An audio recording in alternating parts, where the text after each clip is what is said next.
Good day and prosperous greetings to all of us. To our respected lecturer, Dr. Vita Cita Amelia Tarigan, LL.M, and our fellow classmates. We thank you for the opportunity that's been given to us to present the result of our legal case study about the Al Jazeera journalist Shireen Abu Akleh, who was shot and killed during a military operation conducted by the Israeli forces in Jenin, West Bank. Before we begin, let us introduce ourselves, beginning with myself, Rozario Gabriel Meyer. Hello, my name is Armando Sinaga. Hello, my name is Fauzy Syahti Nasution. Hi, my name is Amelia Putri. Putri Nadila Harahap. Hello, my name is Yakob Eduard Sianturi. Let us begin with the event that transpired in May 2022. Shireen Abu Akleh, an Al Jazeera journalist, and her colleagues were shot at by Israeli forces while they were covering an Israeli military operation that was happening in a refugee camp in Jenin, West Bank. As a result, she was shot in the head and died. One of her colleagues, Ali Al-Samoudi, was also wounded but survived. The journalists were wearing a helmet and vest with the word press written on it, signifying that they were participating on the hostilities. The Israeli military rejected claim of them being responsible for the death of Shireen Abu Akleh. They shifting the blame towards the Palestinian militants. However, the evidence showed that it was highly possible that it was the Israeli forces that killed Shireen Abu Akleh. I'm now going to go over some of the evidence linked to the killing of Abu Akleh. Eyewitnesses who were at the scene, including the other journalists, state that the shot that hit Abu Akleh come from the direction of the Israeli force, and also rejected initial claims that the shot could have come from Palestinian militias.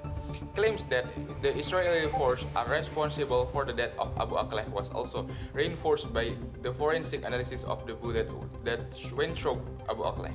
The bullet being a 5.56mm bullet, which is commonly used by the Israeli military.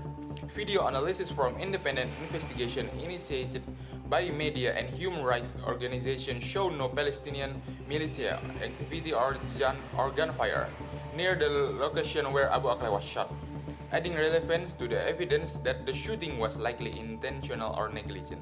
As you can see from the collected evidence, the killing of the Abu Akleh is unjustified and cruel. Even after her death, are still able to identify several problems in achieving justice for Abu Akleh. To name some: inadequate investigation, lack of transparency, lack of independent international investigation, Israel's rejection of claims that the soldiers intentionally shot at the journalist, the fact that Israel has not ratified the room statute and does not recognize the jurisdiction of the ICC, and the possibility of intervention from the United States as well the counter-solving.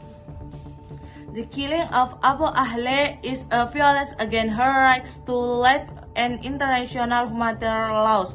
The action commits but the Israel force violates Article 3 of the Geneva Convention and the 1977 Additional Protocol. Article 3 of the Geneva Convention, among other things, prohibits violence to life and person, in particular murder of all kings, mutilation, cruel treatment, and for the tower of person taking no active part in the hostilities.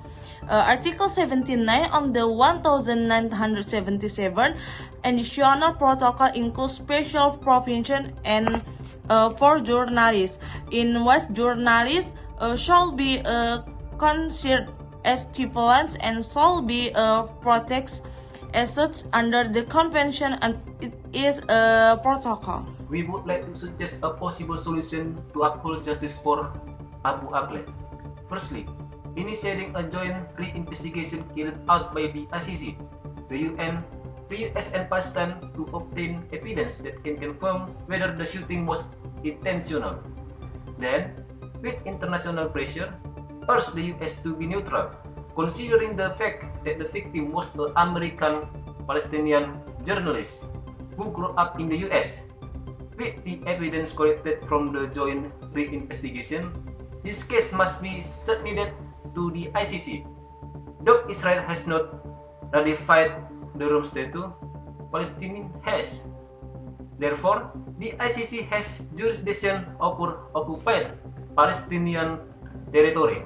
In conclusion, the killing of Shireen Abu Akleh is unjust and must be investigated further and more thoroughly. It is important to understand that we cannot afford to let war criminals commit such acts without consequences. For doing so puts those unfortunate enough to be involved in a war, whether civilians or armed forces, in incredible danger. Therefore, the perpetrator of this war crime must be revealed and brought to court in order to achieve justice.